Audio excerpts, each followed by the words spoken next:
নমস্কার বন্ধুরা উপস্থিত। তো আমাদের পথ ও দৃষ্টি চ্যানেলে সবাইকে ওয়েলকাম। আমাদের যে সিরিজ শুরু হয়েছিল যে ওয়ান শটের ইতিহাসের, তো আমরা সেটাকে কন্টিনিউ করব আজকের এই ভিডিওর মাধ্যমে। তো আগের দিন আমরা 50টা কোশ্চেন করে রেখেছিলাম, তো সেখান থেকে আমরা শুরু করছি আজকের এই ওয়ান শট পর্ব। তো ডিয়ার স্টুডেন্ট, তোমরা যারা জব এসপিরেন্ট, তোমাদের জন্য কিন্তু খুবই উপকৃত হবে এই ওয়ান শট এর ভিডিওগুলি। তো তোমরা খুবই সংক্ষেপের মাধ্যমে দেখে নিতে পারবে এই ভিডিওগুলি। তো শুরু করা যাক। যে ওয়ান শটের আমরা 51 নম্বর কোশ্চেনে দেখছি যে অজাতশত্রুর উপাধি ছিল কুনিক। নেক্সট, পাটলিপুত্র নগরী স্থাপন করেন উদয়ী। নন্দবংশের প্রতিষ্ঠা করেন মহাপদ নন্দ।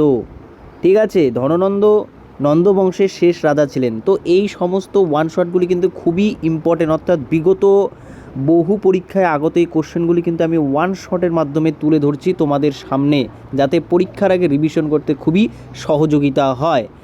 তো 55 কোশ্চেনে রয়েছে, আলেকজান্ডার যখন ভারত আক্রমণ করেন তখন মগধের সিংহাসনে ধননন্দ রাজত্ব করেছিলেন। খুব ইম্পর্টেন্ট কোশ্চেন একটা। নেক্সট, ভারতবর্ষের প্রথম ঐতিহাসিক সম্রাট চন্দ্রগুপ্ত মৌর্য। মৌর্য বংশের প্রতিষ্ঠাতা চন্দ্রগুপ্ত মৌর্য।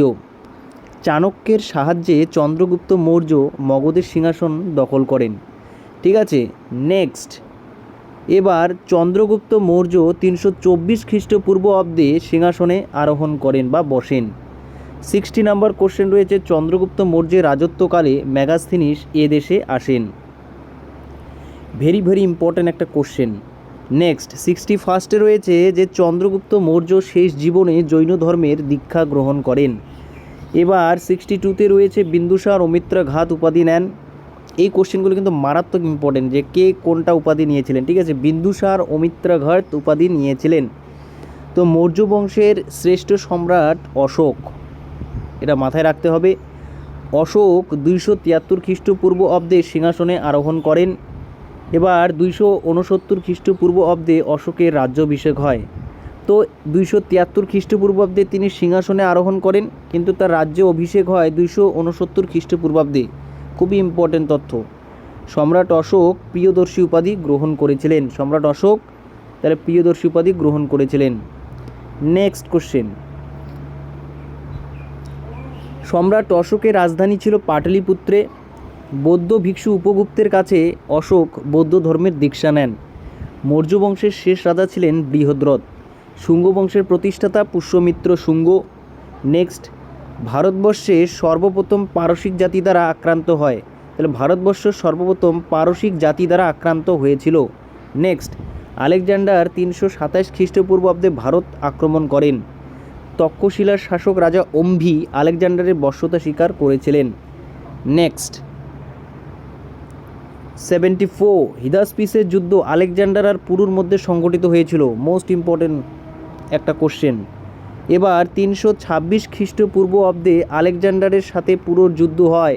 তো সেই যুদ্ধটা হয়েছিল 326 খ্রিস্টপূর্ব অব্দে আলেকজান্ডারের সাথে পুরুর। মেগাস্থিনিস ছিলেন চন্দ্রগুপ্ত মৌর্যের রাজসভায় গ্রিক দূত। ঠিক আছে, মিনান্ডার ছিলেন ভারতবর্ষের সর্বশ্রেষ্ঠ ইন্দো গ্রিক রাজা। VVI question. 78 মিনান্ডারের জন্ম হয় আলসান্ডা দ্বীপের কালসাই গ্রামে। এগুলো তোমরা এক নজরে দেখে নেবে শুধু পরীক্ষার আগে, এক্সামের আগে। ইন্দো গ্রিক রাজা মিনান্ডার বৌদ্ধ ধর্ম গ্রহণ করেন।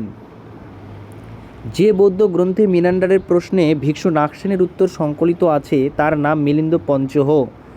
তো এই মিলিন্দ পনহ গ্রন্থের রচয়িতা হলেন নাগসেন। নেক্সট, ভারতে পহল্লব রাজাদের মধ্যে সর্বশ্রেষ্ঠ ছিলেন গণ্ড ফার্নিস। কুষাণরা ইউচি জাতির শাখা। ভারতে কুষাণদের মধ্যে শ্রেষ্ঠ রাজা ছিলেন কনিষ্ক। 78 খ্রিস্টাব্দে সিংহাসনে আরোহণ করেন। তাহলে কনিষ্কের রাজধানী ছিল পুরুষপুর, বর্তমান পেশোয়ার। 78 খ্রিস্টাব্দে শকাব্দ প্রচলন করেন কনিষ্ক। 78 খ্রিস্টাব্দে শকাব্দ প্রচলন করেন কনিষ্ক। দ্বিতীয় অশোক বলে অভিহিত করা হয় কুষাণ সম্রাট কনিষ্ককে। কাশ্মীর, জলন্ধর, কান্দাহার, পুরুষপুরে কনিষ্ক কী করে বৌদ্ধ সঙ্গীতি আহ্বান করেছিলেন।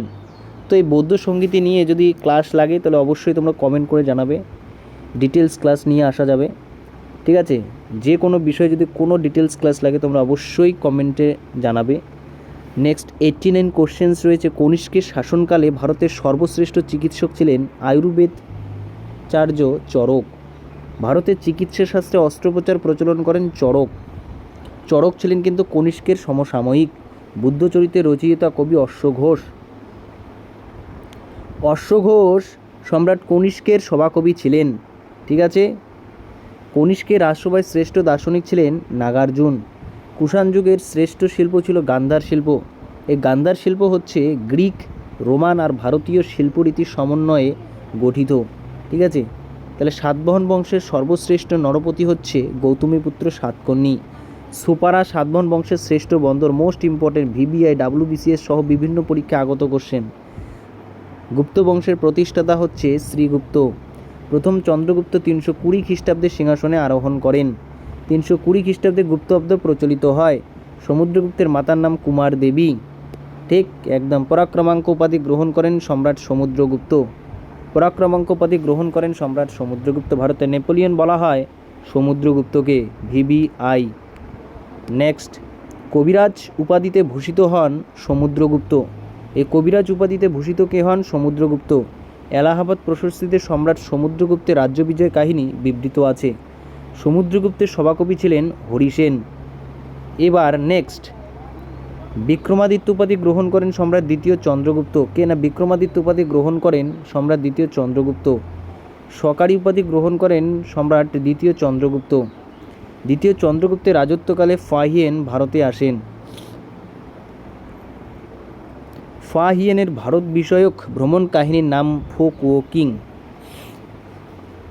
তো আজকে টোটাল 110টা কোশ্চেন এ পর্যন্ত আলোচনা হলো। তো প্রাচীন ভারতের আরও কিছু ওয়ান শট রয়েছে, তো ওই ওয়ান শটগুলো আমি নেক্সট ভিডিওর মাধ্যমে নিয়ে আসব। তো ডিয়ার স্টুডেন্ট, এই ইম্পর্টেন্ট সেশনগুলি অবশ্যই তোমরা শেয়ার করবে, দেখবে, ভালো করে রপ্ত করবে। ঠিক আছে। তো এই রকম ভিডিও কেমন লাগলো তো অবশ্যই তোমরা কমেন্টে করে জানাবে, এবং চ্যানেলে নতুন হয়ে থাকলে অবশ্যই চ্যানেলটি সাবস্ক্রাইব করে বেল আইকন অন করে পাশে থাকবে। তো অনেক অনেক ধন্যবাদ।